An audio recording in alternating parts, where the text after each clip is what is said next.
Mga kapatid, kumusta? Ito, susubok uli.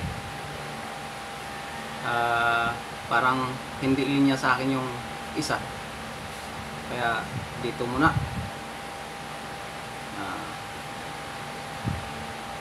Ito talaga ay hindi mawala sa buhay ang pagsubok. Kaya sinusubok ako. Talagang lalabanan ko.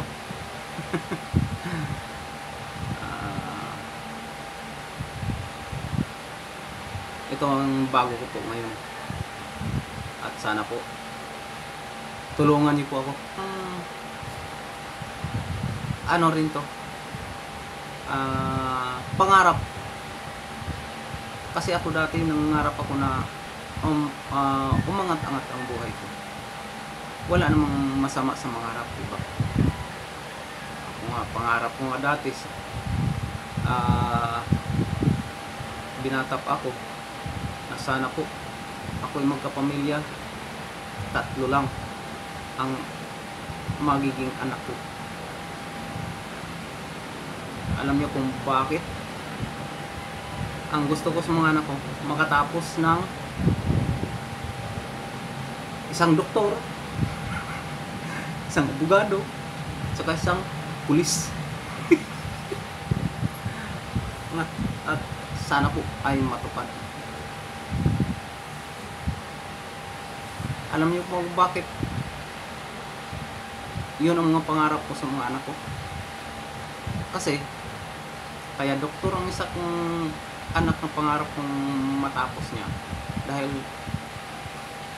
kung sakali kaming mag-asawa ay magkasakit, mayroong mag-alaga sa amin, mayroong gagamot sa amin, di ba?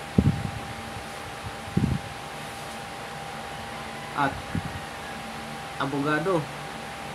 Bakit abogado? Kasi nga baka naman ako yung magkasala. Mayroon akong abogadong matakbuhan. Diba? At pulis. Bakit pulis?